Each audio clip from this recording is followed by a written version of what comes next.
जय श्री महाकाल। कालिया जिन्न।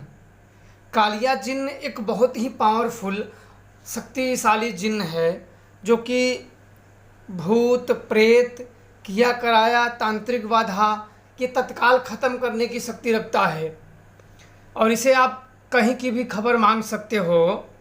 किसी का भी ऊपरी बाधा किया कराया, घर में खून के छींटे आना, औलाद ना होना, ऐसी आदि समस्याओं का निपटारा करने में यह जिन्न सक्षम है।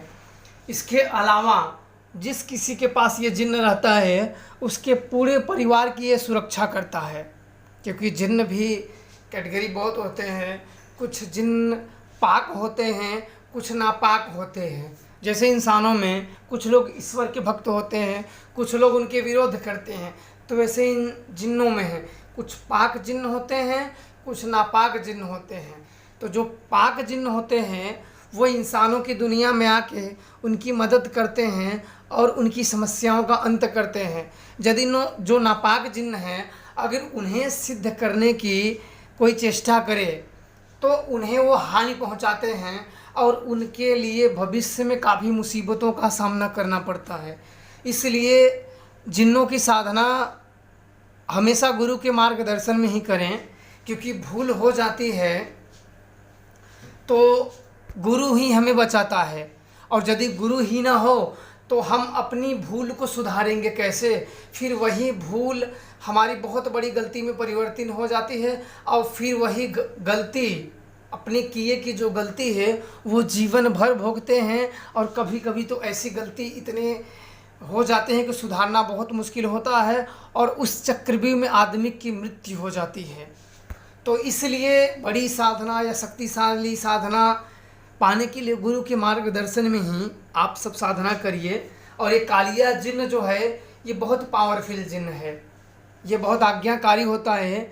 जिस किसी ने इस जिन्न को सिद्ध कर लिया वो अपने आज्ञा अनुसार काम करा सकता है। ज्यों ज्यों यह मंत्र इसका जो मंत्र होते हैं, ज्यों ज्यों वो मंत्र पढ़े जाते हैं वो मंत्र प्रभावी होता चला जाता है। हालांकि बिना गुरु की कृपा से इस प्रकार के शक्तिशाली शक्तियाँ सिद्ध नहीं होती हैं। कोई चाहे कि खुद से सिद्ध करूं तो वो खुद से नहीं सिद्ध कर पाएगा, क्योंकि इसमें बहुत सारे भेद होते हैं जो कि शिष्य को बताना होता है, तभी जाके इसमें सफलता होती है। और ज्यों ज्यों मंत्र की जबकि संख्या बढ़ते चली जाती है त्यों त्यों मंत्र प्रभावी होता चला जाता है। और दूसरा चीज़, आपके ऊपर कभी भी कोई भी शत्रु हावी नहीं हो पाएगा। ये शत्रुओं का जड़ मूल से सर्वनाश करने की शक्ति रखता है। तो बहुत लोगों ने बहुत पहले के ज़माने में किए हैं और अब तो ज़्यादातर इनके मंत्र गुप्त हो गए हैं, या जिन्हें आता है वो मंत्र किसी को देना नहीं चाहते हैं, या जिनके पास यह शक्तियां हैं वो किसी को देना नहीं चाहते हैं। वो इसलिए नहीं देना चाहते हैं कि शक्ति देने से पहले आप लोगों को यह ज़रूर जांच लेना चाहिए कि मैं अपनी शक्ति किस व्यक्ति को दे रहा हूँ, वह आदमी इसके योग्य है भी या नहीं। नहीं तो क्या होगा, ये शक्तियाँ उससे बेकाबू हो जाएगी और भटका हुआ साधक अपने लिए और दूसरे लिए सदैव अज्ञान और अंधकार का मार्ग खोलता है। इसलिए सदैव भक्ति और विनम्र का साथ पकड़िए और शक्ति के प्रति समर्पण रहिए, ताकि आपके अंदर अहंकार की उत्पत्ति ना होई। और यदि अहंकार आपके अंदर आ गया तब आपका जो ज्ञान होता है, सबसे पहले आपके अंदर जो सुंदर भावना होती है, जो सुंदर विचार होते हैं, सबसे पहले वो जल के भस्म हो जाता है। तब आपके चारों तरफ सब लोग बुरे दिखते हैं, फिर आपकी ये शक्तियाँ बेकाबू हो जाएगी, फिर आप दूसरों का बुरा करना शुरू कर दोगे और यही शक्तियाँ अंत में आपका भी बुरा कर देंगी। तो इसलिए हमेशा गुरु के संरक्षण में और गुरु के मार्गदर्शन में ही इस प्रकार की साधना और शक्तियाँ लिया जाता है, ताकि गुरु को भी पता रहे गलती जानबूझ के कोई नहीं करता है।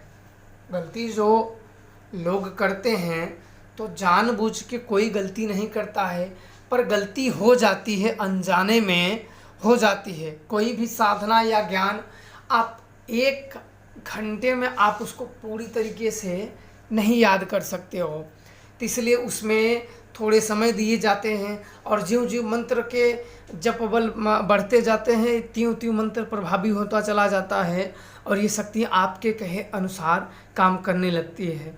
चाहे वो जिन्न हो, भूत हो, प्रेत हो, मसान हो, ये शक्ति उसे हटा सकता है और आपके कहे अनुसार आपके घर के, परिवार के या सदस्य के किसी भी की सुरक्षा प्रदान कर सकता है। और दूसरी चीज़, ये जिन्न एक तरीके से आपके ज़ुबान पे चलता है। आप अगर किसी को अशब्द बोल दिए कि जा तेरा बुरा होगा, तो कभी कभी ये किसी को मार भी देते हैं और आपको भी नहीं पता चलेगा कि क्या हुआ। तो इसलिए इस प्रकार के जिन्न जिनके पास हों, जिनके पास इस प्रकार की शक्तियाँ हों, वो किसी को भी शब्द बोलने से पहले उन्हें जान लेना और सोच समझ के ही बोलना चाहिए कि मैं किसी व्यक्ति को क्या बोल रहा हूँ, कहीं मेरे वजह से उस व्यक्ति का कहीं बहुत बड़ा हानि ना हो जाए। और रही बात अपने डर की, तो इसके रहते हुए कोई बाल ही बाका नहीं कर सकता है, डरने की ज़रूरत नहीं है। जब देखो किसी के प्रति हम जब शत्रुता अपने अंदर रखते हैं, तब अंदर हमारे द्वेष की भावना उत्पन्न होती है। जब हम उससे दूर दूर तक अपने रिश्ते जो बनाए रखते हैं उसको तोड़ दें और हमें उससे दूर दूर तक कोई लेना देना नहीं है, तो जो शत्रुता है, जो घृणा है, जो द्वेष है, जो कलह है, वो हमसे दूर चला जाएगा, तो शत्रुता रही कहाँ। तो इसलिए शक्तियों का प्रयोग तभी करें जब उसकी ज़रूरत हो।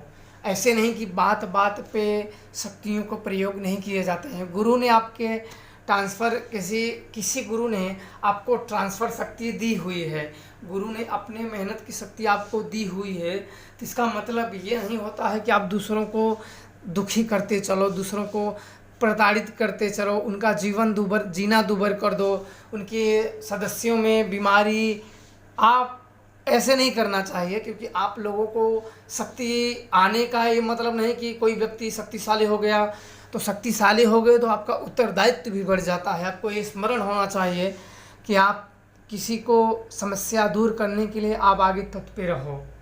आपसे जितना हो सकता है वो लोगों का भला करना चाहिए। तो इस प्रकार की शक्तियों से मेरे शिष्यों से यही है कि दूसरों का ज़रूर भला करें। हो सकता है कि आपके किए अनुसार वो ठीक हो जाए, तो अपने जीवन में तो सुख शांति का अनुभव करेगा और अपने जीवन में याद तो करेगा कि कोई था जो मेरी सहायता की और मेरी सुरक्षा की और उसने मुझे दोबारा जीवन जीने का मौका दिया। तो आप वो पुण्य कमाइए, वो उसमें बहुत आनंद आता है। बाकी आप अगर गलत कार्य करोगे तो बहुत से अघोरी तांत्रिक पथभ्रष्ट हो जाते हैं, वो किसी को फालतू बोलने लगते हैं और विचित्रों की तरह, पागलों की तरह उनका दिमाग ऐसे डिस्ट्रॉय हो जाता है। उनको क्या होता है कि उनकी बुद्धि को भूत प्रेत अदृश्य शक्तियों ने अपने कब्जे में ले लेते हैं, पर वे अहंकारवश अपनी गलती को स्वीकार करना नहीं चाहते हैं। वो सिर्फ दूसरों को नीचा दिखाने में लगे रहते हैं और अपने आप को महान साबित करने में। यही उनका भ्रम है और यही उन्हें मुश्किल और विपत्ति के मार्ग पे लेके चले जाते हैं और एक दिन उनकी ऐसी दुर्गति होती है कि कोई उन्हें पूछने वाला नहीं आता है। तो आज के लिए बस इतना ही। आशा करता हूँ कि आप सब लोगों को यह वीडियो पसंद आया होगा, तो आप लोग शेयर करें और चैनल पे नए हो तो सब्सक्राइब भी करें। जय श्री महाकाल।